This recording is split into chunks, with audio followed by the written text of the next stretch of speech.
Magandang buhay mga best friend. Welcome po sa Best Friend Moto. So today's vlog ay andito muli tayo sa ating pong best friend XADV. Dahil may rides tayo bukas mga best friend, ay palitan natin mga best friend yung ating pong exhaust pipe.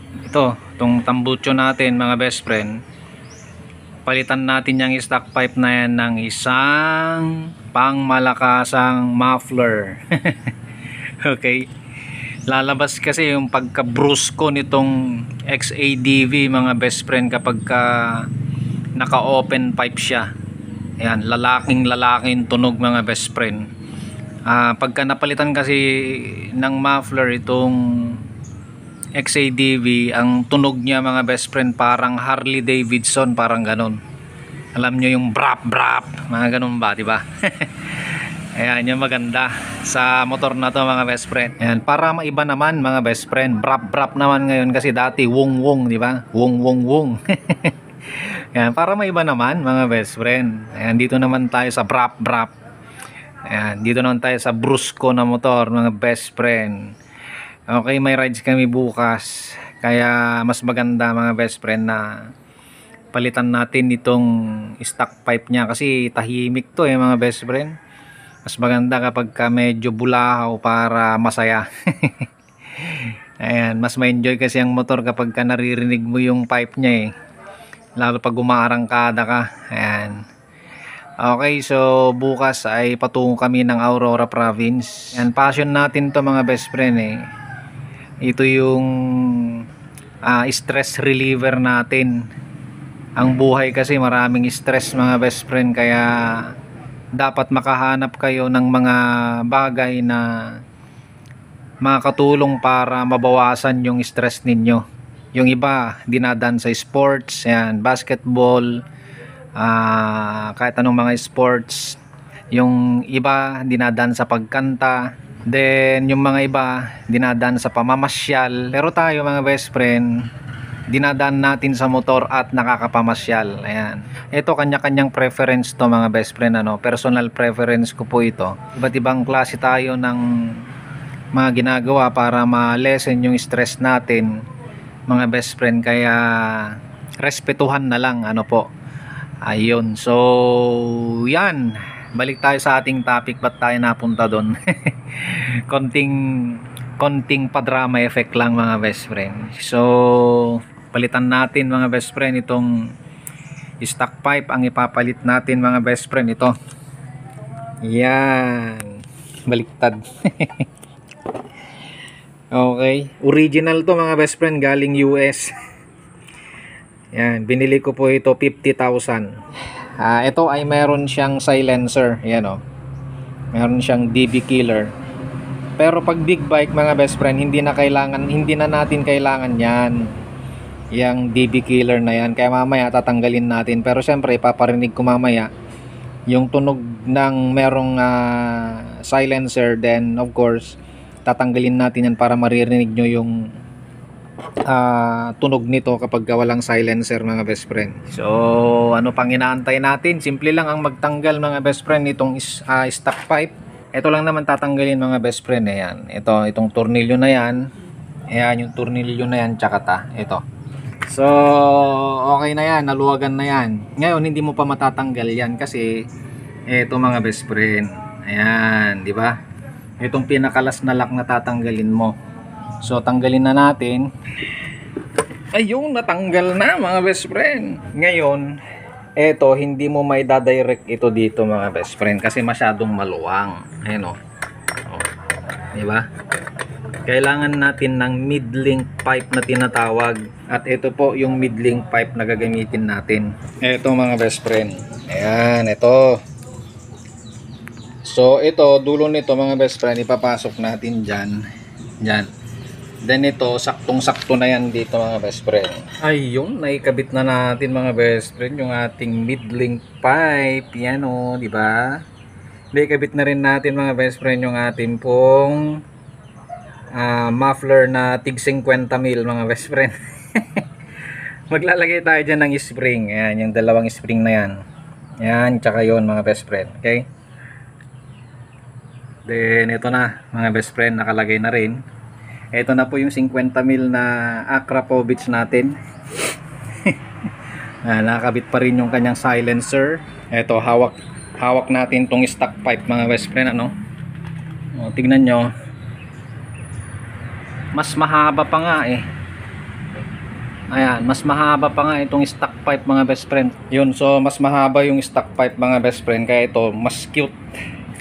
Tas ang linis kasi dumikit siya sa katawan mga best friend. Tamang tama dito sa position ng likod ng shape ng likod ng XADV mga best friend. Hindi siya kalat, front view.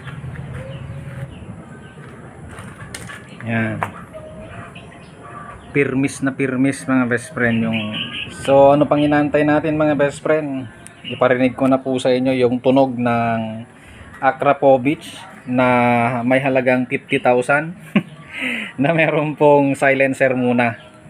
Yan, pandarin na natin mga best friend. Ito yung position niya na mga best friend, ano, bago natin pandarin. Yan, nakafix na yan, nakalagay na po yung mga spring niya sa likod, pati dyan. Then ito, inilagay natin mga best friend. Sa pagpapaandar mga best friend, simple lang, napakasimple. Pindutin mo lang yon mga best friend. Yun o, grabe, napaka high tech nitong XADV na to mga best friend. Then, syempre, dito saka natin pindutin. So ito na yung tunog mga best friend ng ating 50,000 na Akrapovic na mayroong silencer. Ito yung kanyang idle. Mag headset kayo mga best friend para mas marinig nyo mga best friend. Mas ma-appreciate nyo yung tunog pag naka headset kayo.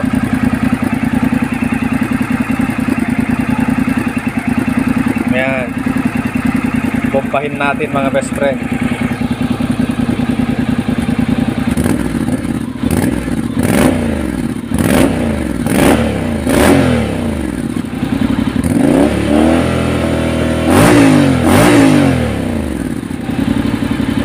So yan yung tunog, yan yung bomba ng may silencer. Tanggalin natin yung silencer mga best friend. So ito yung may silencer mga best friend, ano. Mag headset kayo mga best friend. Yan, natanggal ko na to, kinabit ko lang para makita yung pagkakaiba. Yan, naka headset na kayo, let's go. Tanggalin ko mga best friend itong BB killer kasi nakapatong na lang to eh, para makita yung pagkakaiba. Idle siya, idle. Ayun o, grabe, buong buo mga best friend. Kabit ko ayan, alisin natin.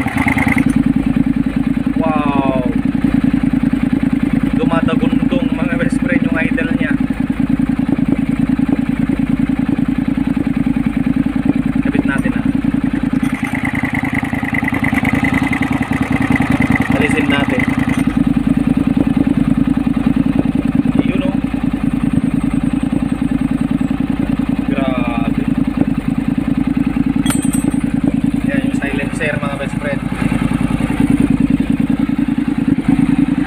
Yan yung tunog ng idle, naka-idle lang yan.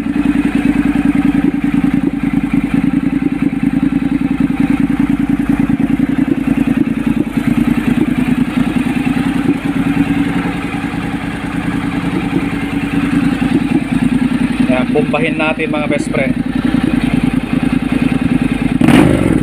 Yun o, grabe, prap na mga best friend.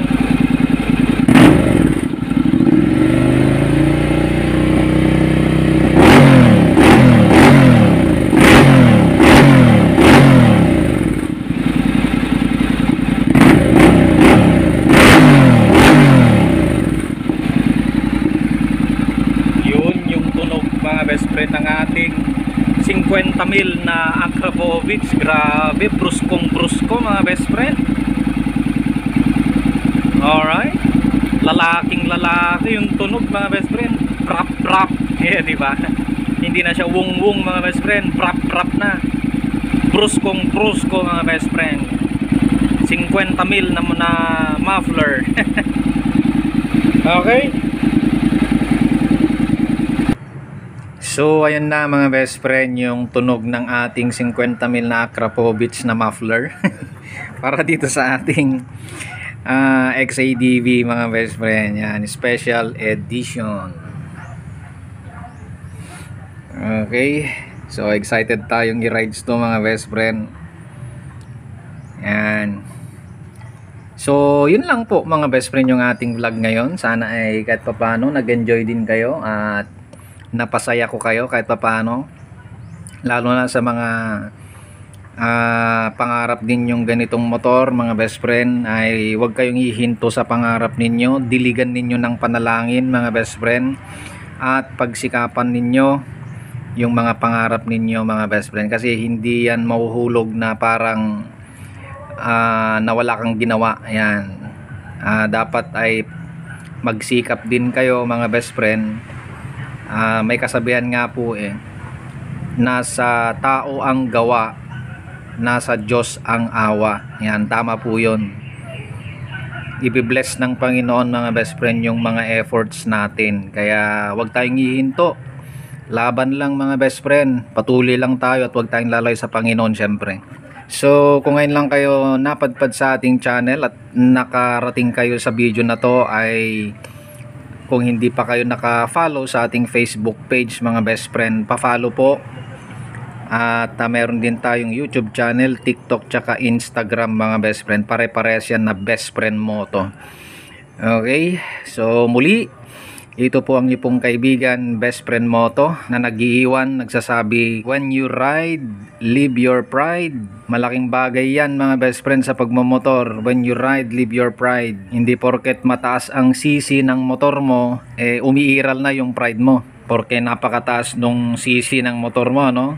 Napakayabang mo na sa daanan, nako po. Magsisisi ka. Okay, kaya mas maganda pa rin na sa kahit anong dala natin na motor, mapa higher cc, mapa lower cc, basta when you ride, live your pride mga best friend. Meron din kasing mga rider na mababa ang cc na hawak pero napakataas ng pride, kaya ganun din, parehas ano, magsisisi ka. Kaya when you ride, live your pride, and of course sa Diyos lamang umasa at wag sa maling akala. May kasiguruhan kasi mga best friend kapag tayo ay laging nagtitiwala sa Panginoon. Okay? Ride safe lagi. See you po in my next video. God bless us all.